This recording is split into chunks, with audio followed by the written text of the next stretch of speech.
تو اس وجہ سے یہ دلیل ہے کہ حضرت خضر کو بھی غیب کا علم نہیں تھا۔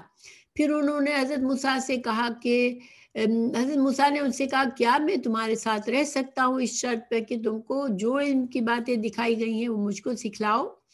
خضر نے کہا تم سے میرے ساتھ صبر نہ ہو سکے گا موسیٰ، بات یہ ہے کہ اللہ نے ایک قسم کا علم مجھ کو دیا ہے جو تم کو نہیں ہے، اور تم کو ایک قسم کا علم دیا ہے جو مجھ کو نہیں ہے۔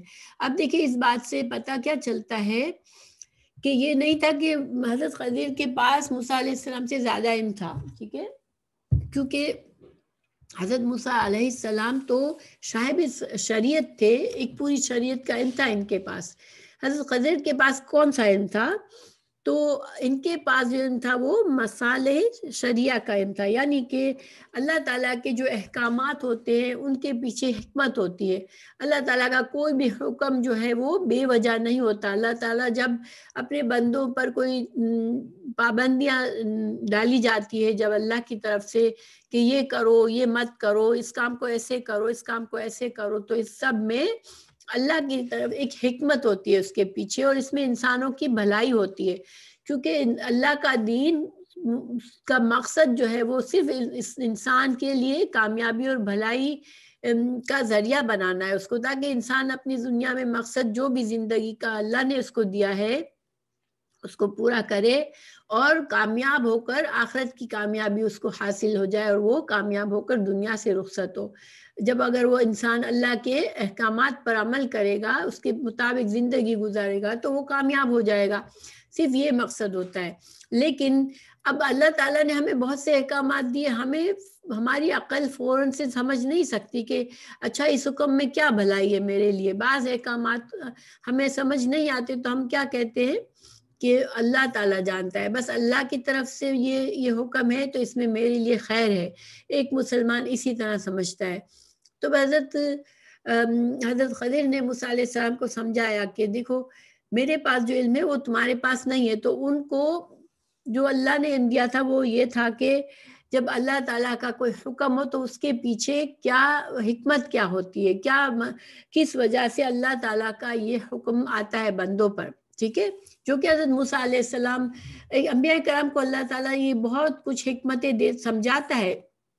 لیکن رسول اللہ صلی اللہ علیہ وسلم نے ہمیں بہت سی باتیں سمجھائی جس میں ہمیں حکمت بھی بتائی گئی کہ فلاں کام کرو تو تمہیں یہ فائدہ ہوگا، اللہ تعالیٰ تم سے یہ چاہتے ہیں اس لیے یہ حکم دیا ہے۔ خود قرآن میں بھی بہت سے احکامات کا ہمیں بتا دیا گیا کہ شراب مت پیو کیونکہ اس کے بہت سے نقصانات ہیں، اس سے تمہاری عقل خراب ہو جاتی ہے۔ لیکن بہت سے احکامات کے ہمیں وجہ نہیں بتائی کہ اللہ نے کیوں ہمیں یہ حکم دیا ہے، لیکن پھر ہمیں صرف یہ یقین رکھنا ہے کہ ہمارے لیے فائدہ ہے بس اللہ کے ہر حکم میں۔ تو بہرحال موسیٰ علیہ السلام کو سمجھایا حضرت خضر نے کہ دیکھیے آپ جو علم سیکھنا چاہتے ہیں مجھ سے تو آپ میرے ساتھ صبر نہیں کر سکیں گے۔ جب میں اپنے علم کو جانتے ہوئے میں کوئی کام کروں گا تو چونکہ آپ کو پتہ نہیں ہوگا کہ اس کام کا پس پردہ مقصد کیا ہے، اس سے کیا فائدہ حاصل ہو رہا ہے، تو آپ شاید صبر نہ کر سکے۔ موسیٰ علیہ السلام نے کہا کہ اگر خدا نے چاہا تو تم ضرور مجھ کو صبر کرنے والا پاؤ گے، اور میں کسی کام میں تمہاری نافرمانی نہیں کرنے کا۔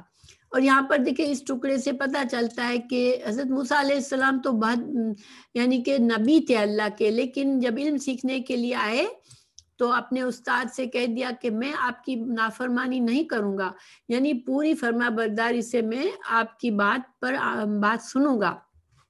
تو یہ بھی مسئلہ ثابت ہوتا ہے کہ دین کا علم اگر سیکھنا ہے تو اس میں فرما برداری لازمی ہے، کیونکہ فرما برداری جو ہے وہ اس کا کیا مطلب ہوتا ہے کہ انسان اپنی عقل، اپنی سوچ، اپنے طریقے کو سرنڈر کر دے کہ میں اب اللہ کا علم سیکھ رہا ہوں تو مجھے جو بھی اللہ تعالیٰ کی طرف سے حکم آئے گا، جو بات مجھے سکھائی جائے گی، میرا ٹیچر مجھے جو بھی بتا رہا ہے تو اس میں اللہ کا حکم ہے، اور اس اللہ کے ہر حکم میں میری بھلائی ہے، تو میری عقل چاہے اسے مانے نہ مانے مجھے سمجھنا و اطاعت کرنا ہے۔ تو ہمیں یہاں پر یہ سبق ملتا ہے، ٹھیک ہے۔ پھر وہ دونوں سمندر کے کنارے کنارے روانہ ہوئے۔ اب فانطلقا یمشیان علی ساحل البحر لیس لہما سفینۃ فمرت بہما سفینۃ فَكَلَّمُوهُمْ أَنْ يَحْمِلُوهُمَا فَعُرِفَ فَالْخَضِرُ فَحَمَلُوهُمَا بغير نول فجاء عصفور فوقع على حرف في السفينة فنقر نقرة أو نقرتين في البحر فقال خضر يا موسى ما نقص علمي وعلمك من علم الله إلا كنقرة هذا العصفور في البحر فعمد الخضر إلى لوح من ألواح السفينة فنزعه. اچھا یہاں تک ہم پڑھ لیتے ہیں. پھر کیا ہوا کہ دونوں جو ہے وہ جب موسیٰ علیہ السلام نے وعدہ کر لیا تو دیکھیں اسلام میں اللہ کی کسی بھی شریعت میں نبی کی شریعت میں وعدے کے خلاف نہیں کیا جاتا. تو اب موسیٰ علیہ السلام نے وعدہ کر لیا کہ میں فرما برداری سے تمہاری ہر بات کو میں دیکھتا رہوں گا مگر سوال نہیں کروں گا. اب جو ہے دونوں جو ہے وہ چلے اور سمندر کے کنارے کنارے روانہ ہوئے. ان کے پاس کشتی نہ تھی کہ سمندر پار کر جائیں. اتنے میں ایک کشتی ادھر سے گزری. انہوں نے کشتی والوں سے کہا ہم کو سوار کر لو. خضر کو انہوں نے پہچانا اور موسیٰ اور خضر کو بے کرایہ سوار کر لیا کیونکہ خضر علیہ السلام اس جگہ کے تھے تو ان کو پہچان لیا اور انہوں نے ان کے ساتھ بھلائی کی اور ان سے کرایہ کے بغیر ان کو کشتی میں سوار کر لیا. اتنے میں ایک چڑیا آئی اور کشتی کے کنارے پر بیٹھ کر اس نے 1 یا 2 چونچے سمندر میں ماری. خضر نے کہا موسیٰ میرے اور تمہارے علم دونوں نے اللہ کے علم میں سے اتنا ہی لیا ہے جیسا اس چڑیا کی چونچ نے سمندر میں سے لیا ہے. اب اس بات سے ہمیں کیا سمجھ آتی ہے کہ اللہ سبحانہ تعالیٰ کا علم لامحدود ہے اور اللہ تعالیٰ اپنی حکمت سے اپنے علم سے اپنی مخلوق میں سے جسے چاہے اسے کچھ جو جتنا چاہے اتنا علم دے دے. اور یہ علم جو ہے وہ انسان کے پاس اللہ کی دین ہوتی ہے, اللہ کی نعمت ہوتی ہے. دیکھیں اللہ نے فرشتوں کو نہیں سکھایا دنیا کے نام مگر آدم علیہ السلام کو سکھا دیا. ہمیں آدم علیہ السلام کے واقعے سے پتہ چلتے ہیں. تو اب پھر جب فرشتوں کی باری آئی تو حضرت آدم علیہ السلام کو کہا کہ آپ فرشتوں کو سکھائیں یہ جو ہم نے آپ کو دیا ہے. تو گویا اللہ تعالیٰ اپنے بندوں کو فضیلت دیتا ہے علم کے ذریعے. اب یہاں حضرت خضر کو کے ذریعے حضرت موسیٰ علیہ السلام جیسے بہت ہی بلند پائے کے نبی جو تھے اولو العزم تھے ان کو علم سکھایا جا رہا ہے. تو حضرت خضر نے ان کو فرمایا کہ آپ کے پاس یعنی حضرت موسیٰ کے پاس پوری شریعت کا علم تھا, حضرت خضر کے پاس اتنا علم تھا, پھر بھی حضرت خضر نے کیا کہا کہ میرے اور آپ کا ان کا مثال ایسی ہے جیسے اللہ کے علم سے ہم نے جتنا علم سیکھا وہ اس چڑیا نے جتنا سمندر سے پانی اپنی چونچ میں ڈالا. تو ظاہر ہے کہ وہ تو کچھ بھی نہیں ہوا, سمندر کے مقابلے میں ایک چڑیا کی چونچ میں کتنا پانی جائے گا. تو یہ ایک طرح سے سمجھایا کہ انسان کا علم جو ہے وہ مختصر ہے چاہے کتنا بھی ہو, اور جو کچھ بھی علم ہے وہ اللہ کی طرف سے ہے. انسان اس سے ہمیں یہ بھی فائدہ ملتا ہے کہ دیکھیں علم بھی ایک نعمت ہے, اور جب بعض دفعہ علم آ جاتا ہے تو انسان کے اندر کچھ انسانوں میں ایک تکبر آ جاتا ہے کہ میں تو عالم ہوں. وہ دوسروں کو اپنے سے کمتر سمجھنے لگتا ہے کہ میرے مقابلے میں تو یہ لوگ جاہل ہیں. لیکن یہ سوچ اچھی نہیں ہے. ہمیں نہیں پتا کہ اللہ تعالیٰ نے اپنے کس بندے کو کیا بات سکھائی ہے اور کس بندے کو کیا بات سکھائی ہے. بظاہر اگر ایک عالم کو اللہ نے عالم دین بنایا, اس کو بہت سارا علم دیا, تو بھی اس کو یہ جائز نہیں ہے, بلکہ جتنا اللہ علم دے انسان کے اندر اتنی عاجزی آنی چاہیے کہ مجھے اللہ نے یہ نعمت دی ہے اور ان کا پھر اسے حق ادا کرنا چاہیے. اور ہر نعمت کا حق کیا ہوتا ہے کہ اس کے ذریعے اس نعمت کے ذریعے اللہ کی رضا کمائے انسان. بہرحال پھر حضرت خضر نے کشتی کے تختوں میں سے ایک تختے کی طرف چلے اور اس کو اکھیڑ ڈالا. موسیٰ علیہ السلام کو بڑا عجیب لگا اور انہوں نے کہا کہ ان لوگوں نے تو ہم کو بے کرایہ سوار کیا اور تم نے یہ کام کیا, ان کی کشتی میں چھید کر دیا کہ کشتی والوں کو ڈبانا چاہا. خضر نے کہا میں نہیں کہہ چکا تھا کہ تم سے میرے ساتھ صبر نہیں ہونے کا. تو موسیٰ علیہ السلام نے کہا بھول چوک پر میری گرفت نہ کرو. تو اب دیکھیں اور میرے کام کو مشکل نہ پھنساؤ. اب یہاں پر پہلی بار حضرت اتنی اچانک سے ایک نقصان ہوتے دیکھا حضرت موسیٰ علیہ السلام نے. تو یہ ہمارے سامنے بھی اگر کوئی اچانک سے کوئی ایسا تخریبی کام کرے گا تو ہم چونک جائیں گے, اس سے کہیں گے تم ایسا مت کرو, یا تم نے ایسا کام کر دیا. تو یہ ایک بھول تھی حضرت موسیٰ علیہ السلام کی. فقال قوم حملون بغیر نول, انہوں نے کہا کہ ان لوگوں نے تو تم پر احسان کیا اور تم نے ایسا کام کیا. تو حضرت خضر نے کیا کہا کہ میں نے علم اقول انک لن تستطیع معی صبرا, یعنی کہ حضرت خضر نے ذرا سا زیادہ آپ کے پہلے سمجھا کر کہا تھا کہ آپ میرے ساتھ صبر نہیں کر سکیں گے. اب ذرا تھوڑا سا غصے سے سمجھایا کہ میں نے آپ سے نہیں کہا تھا کہ آپ نہیں برداشت کر سکیں گے میرے ساتھ. قالا, تو حضرت موسیٰ علیہ السلام نے کہا کہ مجھ سے بھول ہو گئی ہے, تو تم میری بھول پر پکڑ نہ کرو اور میرے اس کام کو مشکل نہ کرو, یعنی کہ میں جس کام کے لیے آیا ہوں یہاں مجھے وہ کام میرا پورا ہونے دو اور مجھ پر مشکل نہ کرو.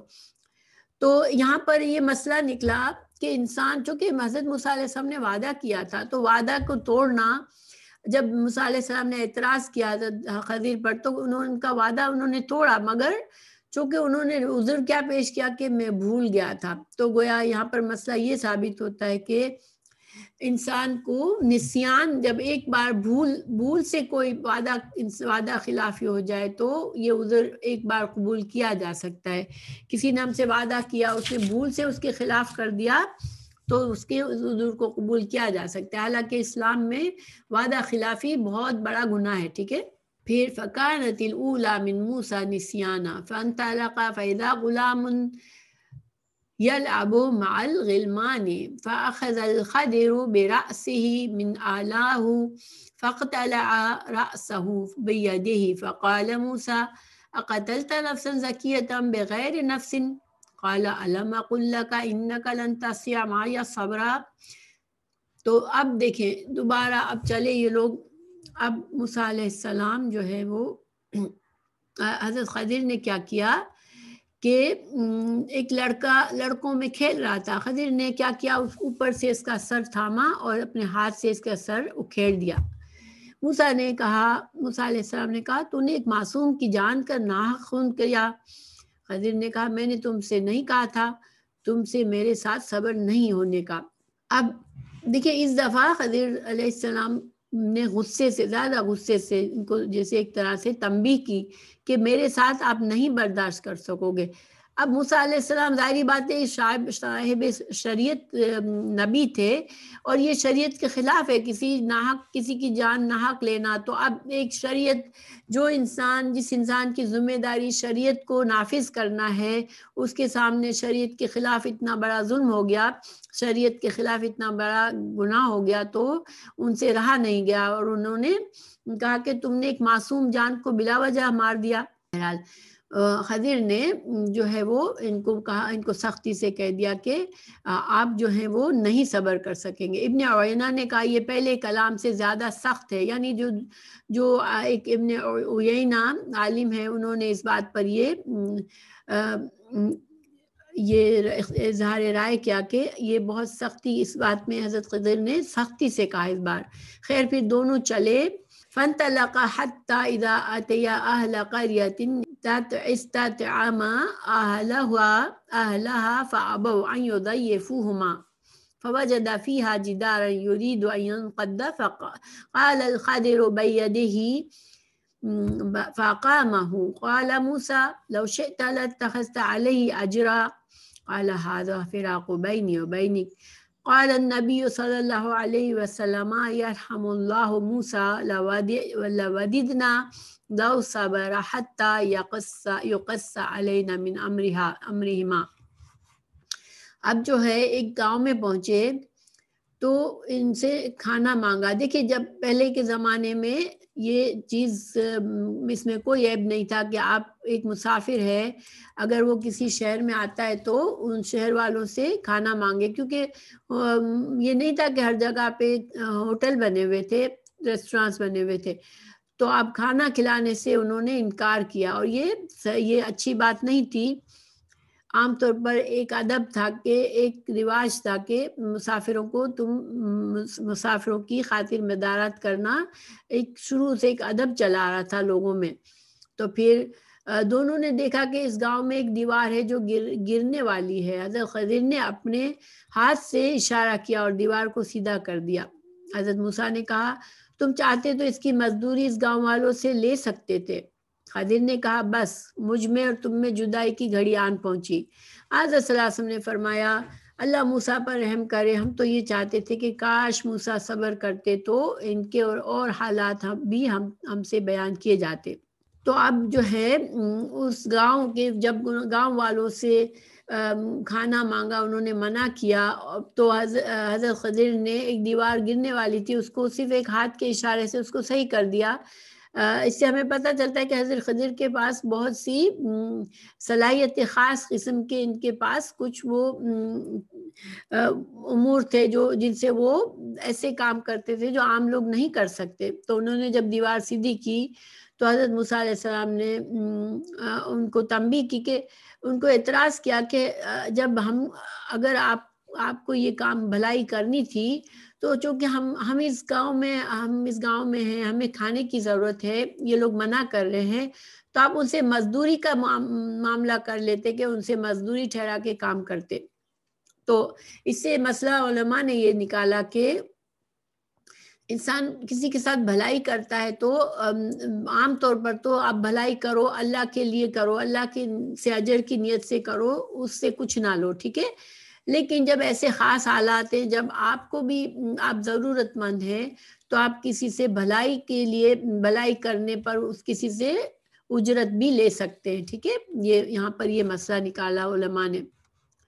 بہرحال حضرت خضر نے اب کہہ دیا کہ بس اب ہمارے درمیان جدائی ہوئی. اب آپ نے یعنی کہ اب مزید وہ حضرت موسیٰ علیہ السلام کو انہوں نے ساتھ رکھنے سے اب انکار کر دیا، کیونکہ حضرت موسیٰ علیہ السلام نے صبر نہیں کیا. اب اس تیسری بار میں تو موسیٰ علیہ السلام اپنے اوپر جبر کر کے صبر کر سکتے تھے، کیونکہ یہ ایسی بات نہیں تھی. پہلی بات تو ٹھیک ہے بھول گئے، دوسری بات میں ایسا کام ہوا جو خلاف شریعت تھا، جو کہ حضرت موسیٰ علیہ السلام کے لیے ممکن نہیں تھا، وہ چپ رہے تھے. لیکن تیسری بار تو حضرت موسیٰ علیہ السلام اگر اپنے اوپر جبر کرتے تو صبر کر لیتے. رسول اللہ صلی اللہ علیہ وسلم نے فرمایا کہ اللہ حضرت موسیٰ علیہ السلام پر رحم فرمائے کہ انہوں نے صبر نہیں کیا. اگر وہ صبر کرتے تو ہمیں کچھ اور اس طرح کی باتوں کا علم پتہ چلتا. تو بہرحال یہ ہماری حدیث مکمل ہوئی. نیچے امام بخاری نے دوسری سند کا ذکر کیا ہے. محمد بن یوسف نے کہا ہم سے اس حدیث کو علی بن حشیم نے بیان کیا، کہا ہم سے سفیان بن عیینہ نے خبر دی. یہی لمبی حدیث بیان کی. تو اس سے یہ ثابت ہوتا ہے کہ امام بخاری نے ایک ہی حدیث اپنے بہت سے استادوں سے جمع کی ہے جو اپنی کتاب میں مختلف سند سے لائے ہیں. تو اس سے پتہ چلتا ہے کہ یہ علم کی قدر تھی. دیکھیں ایک ہی حدیث کو بار بار سفر کر کے دوسرے ٹیچر کے پاس جانا، دوسرے استاد کے پاس جانا، پھر اس سے وہی حدیث سننا، تو اس میں بظاہر ہم جیسے لوگوں کو جو ہمارے اندر تو صبر ہے ہی نہیں، ہم تو قرآن کی بھی تفسیر ایک بار پڑھ لیتے تو ہم سمجھتے ہیں کہ اب ہمیں دوبارہ بار بار پڑھنے کی ضرورت نہیں ہے. لیکن یہ علماء، پہلے کے علماء دین کو اس طرح نہیں لیتے تھے، وہ دین کے علم کو اپنے اندر اتار لیتے تھے بالکل، اور اس میں انہیں کبھی کوفت یا تھکاوٹ نہیں محسوس کرتے تھے. اور یہی وجہ ہے دیکھیں آج تک امام بخاری کے زمانے کو کتنا عرصہ ہو گیا، ابھی بھی ہم محتاج ہیں کہ ان کے علم سے فائدہ اٹھائے. اسی طرح جو بڑے بڑے علماء اس زمانے کے گزرے، ہم محتاج ہیں. آج کے مسلمان جو ہے اگر صحیح دین سیکھنا چاہتے ہیں تو انہی علماء کے کتابوں سے، انہی کے سکھائے ہوئی باتوں سے سیکھ سکتے ہیں. آج اس درجے کے علماء پیدا نہیں ہو رہے، یا اگر ہیں تو بہت کم ہے جن کا علم اتنا زیادہ ہے کہ لوگ ان کے یعنی کہ ان کے محتاج ہو ان کے علم کے. آج ہم بڑے سے بڑے عالم سے سیکھ رہے ہوتے ہیں، لیکن وہ خود عالم ہمیں کن حوالوں سے سکھا رہا ہوتا ہے؟ وہ انہی بڑے علماء کے حوالوں سے سکھا رہا ہوتا ہے. تو یہ اللہ تعالیٰ نے بھی ان کی اس کوششوں کی اللہ نے قدر کی کہ جب انہوں نے دین کو اس طرح سے سیکھا تو اللہ نے ان کی کوششوں کو زندہ اور جاوید بنا دیا اور ان کے لیے ثواب جاریہ مسلسل جاری کر دیا۔ اللہ تعالیٰ ہمیں بھی ان کا وہ شوق دے کہ ہم گہرائی، دیکھیں قرآن کو آپ ایک بار تفسیر پڑھیں گے، پھر دوسری بار پڑھیں گے تو آپ کو کچھ اور گہرائی نظر آئے گی، پھر آپ کسی اور عالم کے پڑھیں گے تو آپ کو کچھ اور گہرائی نظر آئے گی۔ یہ تو ایک سمندر ہے، یہ نہیں ہے کہ ہم نے سیکھ لیا اب ہمیں مزید ضرورت نہیں ہے دوبارہ اس کو ریپیٹ کرنے کی۔ تو علم کو جتنا زیادہ ہم لیں گے، بار بار بار بار جس پر غور و فکر کریں گے تو اللہ تعالیٰ ہمیں ہر بار کوئی نئی بات سکھا دے گا انشاءاللہ۔ تو یہ حدیث ہماری پوری ہوئی، اور مور لیس تو میں نے سارے اس میں سے باتیں بتا دی کہ ہمیں مطلب کیا کیا فائدے اس سے حاصل ہوتے ہیں۔ امام بخاری اس کو کئی جگہوں پر لائے ہیں اور بہت سے دوسرے مسائل ثابت کیے ہیں۔ تو بہرحال خلاصہ یہ ہے کہ تھوڑا سا خلاصے کے طور پر بتا دیتی ہوں کہ امام بخاری حدیث موسیٰ اور خضر کے واقعے حدیث لائے جہاں پہ حضرت موسیٰ کا یہ کہنا کہ سب سے زیادہ علم میں رکھتا ہوں تو اللہ تعالیٰ کو پسند نہیں آئی، گویا کہ انسان کو علم کا جو ہے وہ حوالہ اللہ کی طرف کرنا چاہیے۔ پھر ہمیں جو ہے یہ بھی پتہ چلا کہ صرف اللہ کا علم محدود ہے اور بندوں کا علم جو ہے وہ ناقص ہے، یعنی کہ وہ لمیٹڈ ہے، اللہ نے جس کو جتنا دیا اتنا ہی اس نے جانا۔ پھر ہمیں یہ پتہ چلا کہ کسی کے پاس اگر ایک خاص علم ہے تو ضروری نہیں ہے، اللہ کے علم اتنا لامحدود ہے کہ اللہ کسی اور بندے کو کچھ اور علم سکھا سکتا ہے۔ پھر ہمیں یہ پتہ چلا کہ عالم الغیب صرف اللہ ہی ہے، کوئی ولی، کوئی نبی، کوئی فرشتہ عالم الغیب نہیں ہے، بس ان کے پاس وہ علم ہے جو اللہ نے انہیں سکھایا۔ پھر جو ہے موسیٰ علیہ السلام کا جو علم تھا وہ شریعت کا علم تھا، اور حضرت خضر کا علم جو تھا وہ مسائل شریعہ، یعنی کہ شریعت کے پیچھے جو حکمت ہوتی ہے اس کا علم تھا۔ پھر خضر علیہ السلام کون تھے تو اس کے بارے میں بہت سی باتیں کی گئی ہے، لیکن وہ اگر ہم صحیح معنوں میں ہم سمجھے جو قرآن اور حدیث سے تو ہمیں بس یہ پتہ چلتا ہے کہ وہ اللہ کے ایک بندے تھے، ان کا نبی ہونا بھی ثابت نہیں ہے اور ان کا حیات ابدی رکھنا بھی ثابت نہیں ہے، بس یہ ہے کہ اللہ نے ان کو کوئی خاص علم سکھایا تھا، اور اللہ تعالیٰ نے ان کو حضرت موسیٰ علیہ السلام کی تربیت کے لیے ان کو استعمال کیا۔ پھر ہمیں یہ بھی پتہ چلتا ہے کہ اگر کسی سے بھی علم سیکھتے ہیں تو انسان کے اندر عاجزی ہونی چاہیے اور اپنے استاد کے لیے پوری فرما برداری ہونی چاہیے، چاہے خود عالم ہے لیکن وہ اگر کسی سے کچھ سیکھ رہا ہے تو اس بندے کی عزت اس کے دل میں ہونی چاہیے اور اس کے علم کو وہ پوری عاجزی کے ساتھ اس کو لینا چاہیے۔ پھر ہمیں علم کی قدر پتہ چلتی ہے کہ اس کے لیے سفر کیا، حضرت موسیٰ علیہ السلام نے لمبا سفر کیا اور سمندر دریا کا بھی سفر کیا، تو گویا کہ علم جو ہے اس کے لیے سفر کرنا، ایک جگہ سے دوسری جگہ جانا، یہ پچھلے علماء کی بھی یہی طریقہ تھا، اور ہمارے لیے بھی اگر ہم سفر کرتے ہیں تو یہ بڑا جو ثواب کا ذریعہ بھی ہے، کیونکہ جب انسان علم کے لیے سفر کرتا ہے تو اس کے لیے اللہ کی تمام مخلوق جو ہے وہ دعائیں کر رہی ہوتی ہے۔ اچھا، پھر ہمیں یہ پتہ چلا کہ جب کوئی تھوڑا سا نقصان کر کے بڑا نقصان سے بچایا جا سکتا ہے تو انسان وہ کرے، کیونکہ جن لوگوں نے یہ تفسیر پڑھی ہے تو جب کشتی میں تختہ نکال دینا ایک نقصان دہ کام تھا، جس سے کشتی کو انہوں نے عیبدار بنا دیا حضرت خضر نے، مگر اس کا فائدہ کیا تھا کہ اس علاقے کا بادشاہ جو تھا وہ کسی کی اچھی کشتی دیکھ کے اس کو غصب کر لیتا تھا، تو یہ ایک طرح سے حضرت خضر نے کشتی والوں سے بھلائی کی تھی، تو اس بھلائی کے مد نظر انہوں نے اس کشتی کو عیبدار بنایا، تو گویا کہ ایک اصول ثابت ہوتا ہے کہ جب کوئی بہت بڑے نقصان سے بچانے کے لیے اگر انسان چھوٹا غلط کام کرتا ہے کہ اس سے بڑا نقصان ہونے سے بچ جائے، فتنہ بچ جائے، فتنے سے بچنے کے لیے انسان ایسا کر لے تو یہ جائز ہے۔ پھر یہ بھی پتہ چلا کہ انسان جو ہے وہ مہربانی کرے کسی پر، اللہ کی خاطر کرے، لیکن اگر وقت ضرورت وہ اس مہربانی کا معاوضہ بھی مانگ سکتا ہے کہ اگر وہ خود اس معاوضے کے لیے محتاج ہو تو، کیونکہ دیوار کو صحیح کیا تو حضرت موسیٰ علیہ السلام نے کہا کہ تم معاوضہ لے لیتے۔ پھر ہمیں یہ پتہ چلا کہ جب انسان وعدہ کرے اور وعدہ خلافی بھول کر وعدہ خلافی کر لے تو ایک بار یہ بھول کا عذر اس کا قابل قبول ہے، یعنی وہ گنہگار نہیں ہوگا، اس کے سے یہ عذر قبول کیا جائے گا۔ پھر ہمیں یہ بھی پتہ چلا کہ حضرت موسیٰ علیہ السلام نے جب لڑکے کو بے گناہ قتل کیا گیا تو وہ چپ نہیں رہے، کیونکہ صاحب شریعت تھے اور شریعت میں یہ چیز جائز نہیں ہے، ان کی شریعت میں بھی اور ہماری شریعت میں بھی ناحق کسی کو قتل کرنا جائز نہیں ہے، لیکن یہ اللہ کے حکم سے ہوا اور اللہ جو چاہے حکم دے، اور اللہ کے حکم میں حکمتیں ہوتی ہیں۔ اس لڑکے کے بارے میں ہمیں یہ پتہ چلا کہ اس کے والدین جو تھے وہ اللہ کے نیک بندے تھے، مگر اس بچے کی محبت میں اگر یہ بچہ بڑا ہوتا تو اپنے والدین سے کو گمراہ ہونے والے کام کرنے پڑتے، اور یہ محبت دیکھیں اولاد کی محبت انسان سے بعض اوقات ایسے کام کراتی ہے کہ وہ خود گنہگار بن جاتا ہے۔ تو اللہ تعالیٰ نے اس کے والدین کو بچایا اس گناہ سے کہ وہ بچے کی وجہ سے کرنے والے تھے، اور ان کو نیک بچہ دے دیا، اور ہو سکتا ہے اس بچے کو بھی اللہ نے موت دے کے بڑے گناہ کرنے کے جرم سے بچا لیا، تو اس پر بھی احسان تھا کہ آخرت میں چونکہ اس سے وہ بڑے گناہ ہوئے ہی نہیں تو وہ آخرت میں ان کی سزا سے بچ گیا۔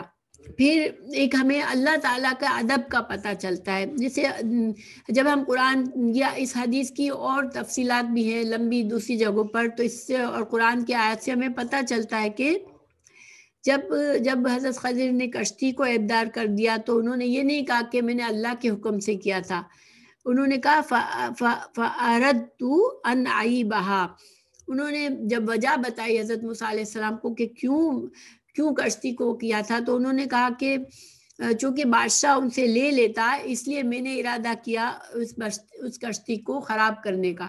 تو یعنی جب کشتی کو خراب کرنے کا عمل کیا تو حضرت خضر نے یہ نہیں کہا کہ اللہ نے ہی کروایا یہ کام، انہوں نے کہا میں نے یہ کام کیا۔ لیکن جب دیوار کو ٹھیک کیا تو حضرت خضر نے یہ وجہ بتائی فَأَرَادَ رَبُّكَ يُبْلِغَ أَشَدَّهُمَا، کہ اللہ تعالیٰ کا یہ ارادہ تھا کہ جو دیوار جو تھی جس کو صحیح کیا تھا بغیر معاوضہ لیے ہوئے، تو وہ یتیم بچوں کے باپ نے اس دیوار کے نیچے بچوں کے لیے خزانہ رکھا تھا، اور اللہ تعالیٰ کا ارادہ تھا کہ اس دیوار کو گرنے سے بچا دیا جائے تاکہ وہ خزانہ، ابھی بچے چھوٹے ہیں تو ابھی نہ سب کے سامنے آ جائے کہ لوگ اس خزانے کو لے لیں۔ تو کیونکہ یہ ایک نیکی کا کام تھا تو اس میں حضرت خضر نے اللہ کی طرف نسبت کی، بظاہر بھی نیکی کا کام ہے تو اللہ کی طرف۔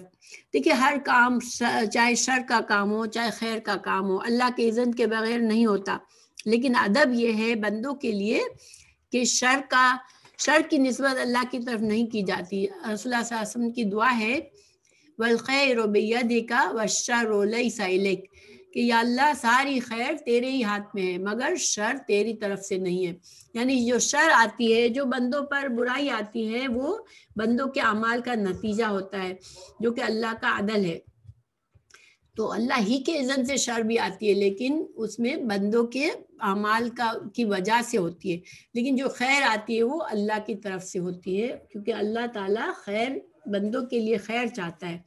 تو یہ ہمارے مسائل ثابت ہوئے، انشاءاللہ امید ہے کہ ساری باتیں واضح ہو گئی، تو میں اسٹاپ کرتی ہوں۔